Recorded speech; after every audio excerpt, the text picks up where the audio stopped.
Moving to Canada isn't just about opportunities and fresh start. There are challenges and sometimes tough ones that nobody really talks about until you live through them. Today, I want to share 7 challenges nobody tells you about moving here in Canada. So if you're planning to move here, at least you, my friends, will come prepared. Number 1, starting over from scratch.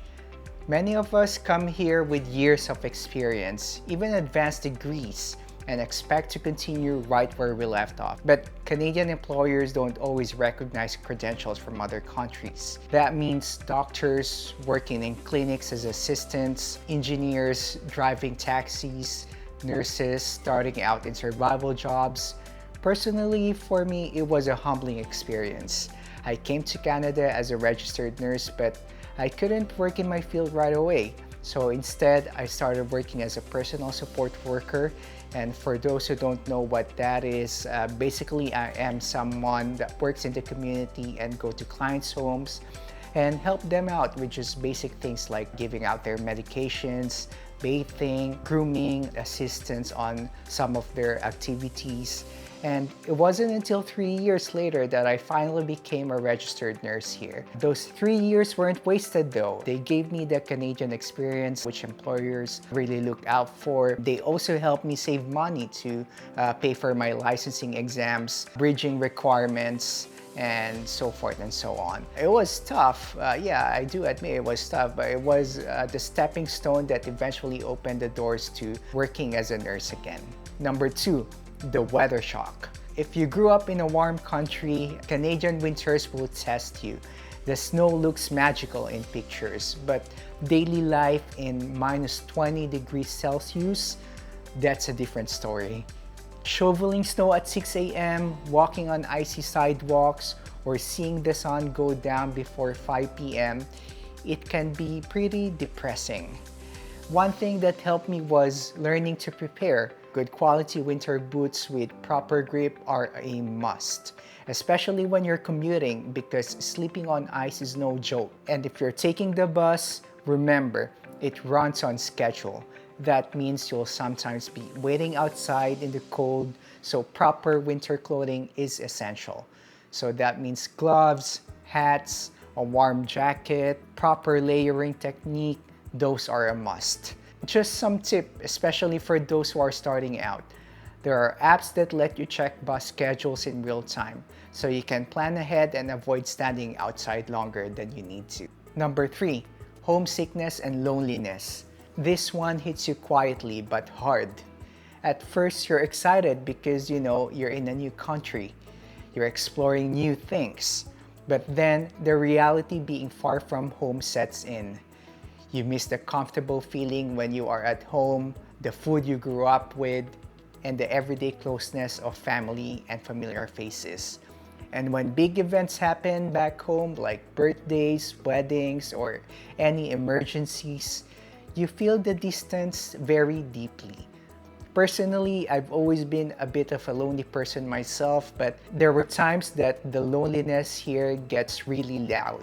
What I did to combat that loneliness and homesickness, putting myself out there, finding friends, going out with them, having fun, and slowly it didn't feel as heavy anymore.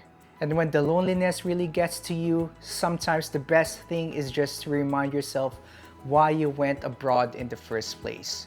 Whatever your reasons are, whether it's to build a better future, support family, or chase opportunities, holding on to that purpose helps you push through those difficult moments. Number 4, cost of living. Canada is beautiful, but it's not cheap. Housing, rent, groceries, everything adds up. Some newcomers are shocked at how much of their income disappears just covering the basics. In big cities, it's common for rent to take half of your paycheck.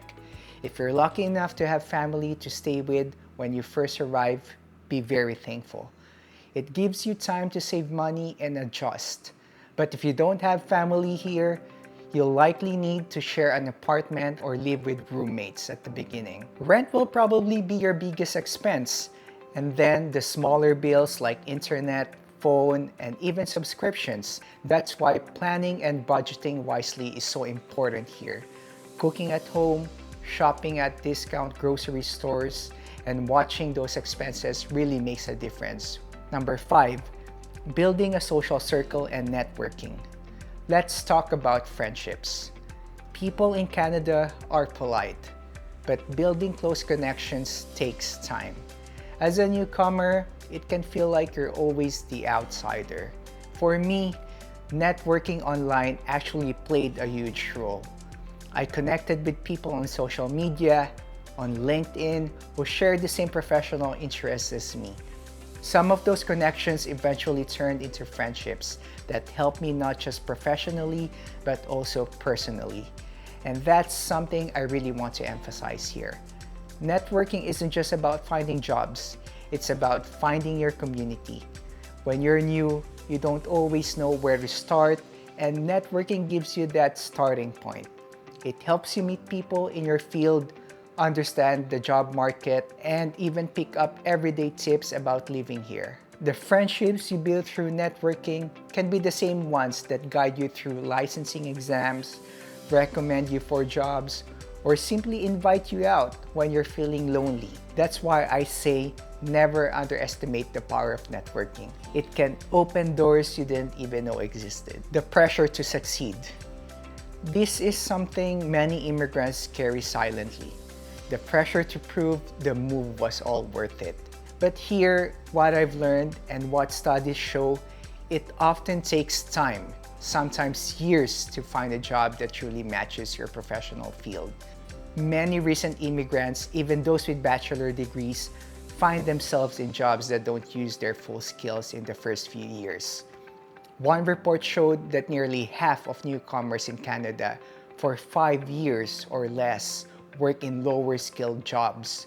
Over time, that improves as people build Canadian experience and networks, but expectations need to match reality. That's why setting smaller, realistic goals early is so important. Networking, getting related local experience, or finishing a course, those steps matter. Celebrate small wins because they build up toward matching your field even if it takes longer than you thought. Number 7, navigating the system. Something many newcomers didn't expect is just how much there is to learn about the systems here. It's not only about getting a job, there's also figuring out healthcare, banking, taxes, immigration paperwork, and even everyday things like setting up internet or phone plans. Take healthcare, for example. In Ontario, you need to apply for an OHIP card before you can access most services. With banking, you'll often need to build credit history from scratch, even if you had good credit back home. Taxes are another adjustment. You have to file them every year, no matter how little you earned. And immigration documents come with expiry dates. Work or study permits need to be renewed before they expire. PR cards are valid for 5 years, and even citizenship has requirements like being physically present in Canada for a certain number of days before you can apply. So staying organized, like writing down dates, making copies of documents, and asking for help from newcomer services goes a long way. So yes, moving to Canada is life-changing, but it's not always easy. Be prepared to start over and see survival jobs as stepping stones, not setbacks. Invest in proper winter clothing and plan your commutes. You'll thank yourself later. Homesickness is real, but staying in touch with family, finding friends, and reminding yourself why you came here in the first place can be a big help. Budget wisely. Rent will take a big part of your income, and small bills add up fast.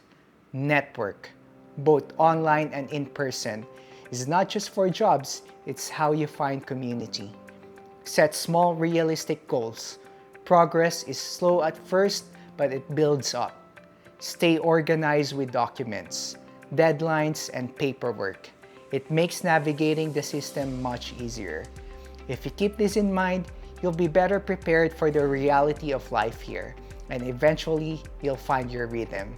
And for those who already arrived here in Canada, tell me, what were the challenges you experienced? Please leave it in the comments and maybe we can help each other out. If this video helped, please don't forget to like and subscribe to this channel. Thanks for watching, and I'll see you next time.